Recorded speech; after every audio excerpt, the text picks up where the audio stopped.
When you want to be able to do something like drive a car or have a job or prepare for some responsibility, you have to get training. There's some type of training that's related to that, and you get good at it and you become maybe a professional. Maybe if it's your career, you get very talented, an expert, in fact. But there are things that are pretty universal to the human experience that we get surprisingly little training on how to do, which is kind of good because then people would tell us how they think we should do it, and that could be a problem. But I think it's good for us to reflect on these things. We largely learn them kind of in like the day to day scenario. Like in this case, I'm asking, how does one love? Like, what is that, both in theory and in execution? Okay, you want to go, don't you? And we'll talk about all kinds of stuff. You know, we'll train someone how to weld, how to shift gears in a big rig, but this one thing is kind of left up to us to figure out, which is good because us engaging with our existence allows us to do it our way, and that's nice. However, it is good, certainly, to have an opportunity to reflect on things as important as love. I find it to be something that's surprisingly untouched philosophically because it's, well, I guess I could have my guesses of why it's untouched philosophically, but um, I don't know when it's all said and done. I think one of the reasons could be it's taken a little bit less seriously, and it, prima facie, it could be very easy to say, yeah, love is kind of a light, fleeting thing. It's kind of been a catch-all phrase to include a lot of things. I mean, it can be any. There's all types of love, and they have different sort of things that they infer. Um, so it's all said and done. This thing, it's a large part of our life. We just have to get and figure out on our own. But again, we're going to talk about it. We're going to say, like, how does one love? To start with, I'm going to look at what I think love is. So whether or not it was intended to be this way or happens to have been this way is a separate question. But it is two conscious entities, which are the only things that can value, looking at each other and valuing each other. Okay? So there's small iterations of love. I have love for a passerby on the street. I acknowledge them as a conscious entity. I do so because they're walking down and maybe they stand up because they have a nice hat, but suddenly they're kind of the center of my attention. They become present at hand, as Heidegger would say. And I'm kind of like looking at them. And I don't get to know their soul super well because I just see the little glimmer in their eye as they look at me. If you want to know what something is, we can only know that by what it does, right? So if you want to know a noun, you only have access to its verbs. You can never step outside of your body and experience something, at least not in a way that I could comprehend or guess. However, things can reflect light. They can have sound waves emanating from them because of their behavior, and you can hear them. They can give you taste, smell. So it's all said and done, we know things from what they do. So you pick up this person walking on the street, you pick up a sense of who they are from the slight way that they look at you, and maybe the word that they say in passing. So you get to know just an inkling of what it is that's more deeply recessed within them. They have their organism as their body, they have their mind as their inner world, and they have the consciousness as the singularity in between that all. And in their behavior, you get to kind of see a hint, a slight inference at what their soul is like. And when you do that, you, as something that can value, is valuing that other thing that can value. That's what makes love so interesting, is it is valuing a valuer. That is pretty unique. That is very powerful. Okay, so we look at them, we look at their soul, and we say it is good. It is good, it is beautiful, it is true, it is meaningful, right? We take our different tools of value and apply it to them to varying degrees. And you can also think of the opposite of this and what that could look like.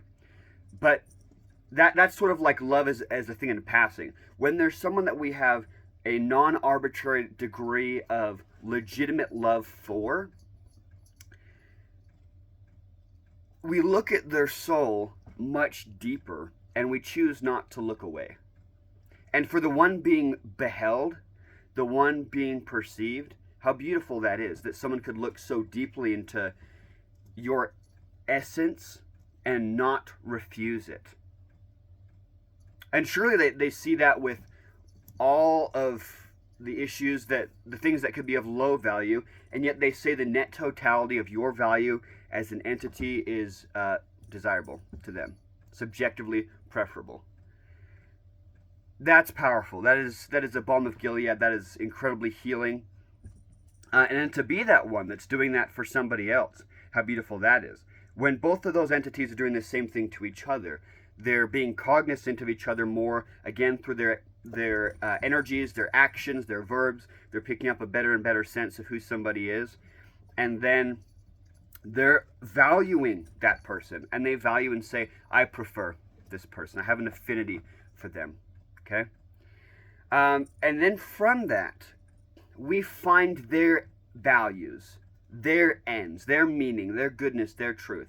And we adopt it for them on their behalf as far as they're concerned. I added those caveats because it's not to say when we love somebody, we say, hey, my value system, including my moral system, what I find beautiful, what I find good and true, it's gone. It's out of here, and I'm just going to adopt theirs. It's not to say that. But you're taking their ends as a person, their objectives, and they're becoming a portion of the totality of your end. So again, you keep your own. You don't just throw out your SA Max when you meet somebody. But it would be wise when creating an SA Maxim and making sense of it and validating it after the fact to ask the question, does this make room and respond to the people that I care about and their ends? Does it do that? So we're adopting their values on their behalf. Okay? Now, when we want to know what something is, it has different aspects, portions that comprise it.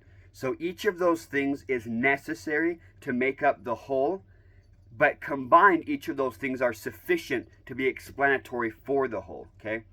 So maybe for a chair, we need the flat top, we need the part that goes down, we need the screws to hold it together, and so each of those individual things, not a table. But in their totality, we have table. So it's the same thing with love. There's individual portions of what would comprise love, but you would need all of them combined to be sufficient to have love. So each of them are needed. You have to have these individual things, but combined they have love. So necessary and sufficient conditions is one of my favorite ways of making sense of something and explicating it. So I have six things that I think are necessary and sufficient conditions for love as I have defined it, which again, like everything I've ever said, could be wrong. The first is the beauty and the aesthetic, right? So we're beholding their being, and we're finding it beautiful. So it's not to say that they just have the most wonderful cheekbones and their skeletal and muscular structure is very impressive. Maybe that's a part of it if they're a potential mate. But more than that, we're finding their very being beautiful. The character that they have chosen and written themselves to be, we find it one that's aesthetic. This gives us a deeper affinity towards them. When I hear people talk about like good and evil, what I really start to hear the more that they explain it to me is they're describing the beautiful and the ugly in their eyes. Same thing with the political. I hear a lot of people say this is how the world ought to be. And what I really hear is the world would be more beautiful in my eyes if it was X. And so we're looking for this quality of beauty in those that we love.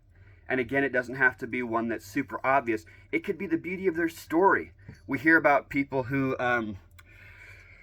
were incredible, made great choices, were powerful people. And so it's not to say that, again, they had really pretty eyes or something like that. But the totality of the thing that they wore, the character that they wrote, became beautiful. And we have an affinity towards that, okay? The next is the emotive and the passionate. Philosophically, emotions can be troublesome enough that they can be kind of dispelled, but I use them to my advantage. What they essentially are is a series of inductive memories. They take a large data set of experiences and make sense of them by making an overall theme or trend line of what's going on. So if every time I see you, I make a kind of a sharp comment about your appearance or something like that, over time, without you remembering everything that I've literally said, you get the the sense of what happened. So it's implicit from a series of data what's going on, even if the explicit is not obtainable for us cognitively, because our memory can't hold that much data at a given point in time. So this gives emotions a very powerful role. In the mind, they can take the totality of our experience and sort of find a general trajectory, make sense of that, and be a powerful inference. Wow, that definitely doesn't sound something worth just wasting. In a world of probability states, perhaps that's actually a powerful resource. So yeah, if we say, well, I feel an emotion, so I'm going to give in, yeah, that's problematic. But if we say, there is an emotion or a passion, and I'm curious of what underlying wisdom is potentially there, and I have a curiosity, so I will hear it out, and then we'll decide if we want to follow through. That is a great question. In a world where we're constantly trying to elicit certain emotional responses in ourselves in art and music, maybe it gets a little bit messed up and stuff. You know, we watch horror movies and kind of ruins our response to things that are frightening. But emotions and passions are a big part of how we love people. How do I feel about them over time? And again, be wary, be skeptical, but it is a portion of what comprises love. The next is facts and sacrifice. So we do love people's totality, but I think it would also be necessary to find specific examples or instances of their being that you have that love for. So, for example, if I said, why do you love this person? These other ones would be hard for you to explain in a short time span. So you'd probably start with facts and probably of their sacrifice. Things that they have done for you. Things that they have done that's impressed you. Things that they are working towards that have those same qualities. So, facts about them. Just stagnant facts that you value. The next is proximity and trust. So that you are close to something and that you have a sense of their character such that you could imagine them being in a scenario and guessing what they would do. Having a sense of their character that is sufficient that you could have an idea. So maybe you're considering a spouse. Someone attractive comes up to them, begins to flirt. Can you trust your spouse? What you're really saying is, in that instance, do you know their character well enough to infer what they would do in these given circumstances? You have to know that character well enough, and you know that by the proximity, the closeness that you have to something. I make a deep attempt to meditate on my concern for the people that I speak to. But this one's the one that's going to be most difficult for me, the proximity. Because between time and space, if people are reading my book after I'm dead, for example, that's limited. But those another part, proximity and trust. History and commitment. It's kind of the same point, but it's expanded further. So the trust is we know their story and what they'll do. The commitment is their investment in you. Things become meaningful when we pour our blood, sweat, and tears into it. Have they done that sufficient with you and your relationship? When you have a relationship of any kind, there's the distinct entities at play, and then there's the context of how they relate. And it is a third thing. When you hear people talk about their marriage, they talk about like it's another whole new separate category. So it's not me and my spouse, it's my marriage. Because the context behind how you meet people is so heavily contextual to how you relate to them, right? So perhaps someone that I am best friends with, if we were born on the wrong side of lines for a war, we would be enemies and shooting at each other. That's a pretty big context. So the history and the commitment that we have with each other. With that commitment, we then have meaning that we both derive from that relationship with our investment and our sacrifice. And finally, the last one is choice. When you love somebody, you will at times feel those things that are beneficial. The beautiful, the aesthetic. You'll be cognizant of the facts. You'll have the emotive passion necessary to drive you on, to motivate you to do those things that are love in praxis. Love and doxis as that you love them. Love in practice or praxis as how you respond to that love. And the simple fact about being a human being is those internal motivators are not always going to be sufficient for the things that you will value, that you will have done. You know this, right? you want to go and do something impressive, but it's difficult, and so you just have to choose to do it. You have to have that diligence, that patience, that the other word that's failing me, but it's a choice, okay? So we have the beautiful and the aesthetic, the emotive and the passionate, the facts and the sacrifice, the proximity and the trust, the history and the commitment, and the choice. And again, I come back to saying, knowing what love is, it then makes it obvious what to do. So if in describing what love is and kind of breaking out into pieces, you agreed with parts, you disagreed with other parts, but what you really were able to do is make sense of what you thought it was, which is more important than what I said is what you made sense of in your mind. And when you know what something is, it makes a little bit more obvious of how you can work with it. It's still a dead fact to you. However, you are an entity that's valuing. And so as you're valuing what is happening and how this could work, you now have a game plan to bring about what you already desired. I don't know if I have met someone that has love sufficient for what they desire, and I certainly know many people that don't have love sufficient for what they need to flourish to a degree.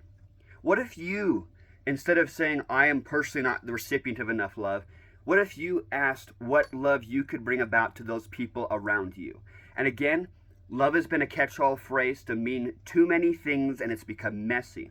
What if we make it this clear, distinct thing of you seeing another conscious being, valuing that conscious being via their energies, and then dedicating yourself to them as you understand it? This will change the way we have social trust and a macro scale. But more importantly, it'll change the way that we relate to other entities, that we make sense of our existence with, and can engage with that existence. Again, I think there's wisdom in making our essay maxim proportionally connected to the way that we would love people, to keep it in mind as we go about making that. Finally, I did say that I would be limited in my ability to say this. However, I still think it is the case. I love you.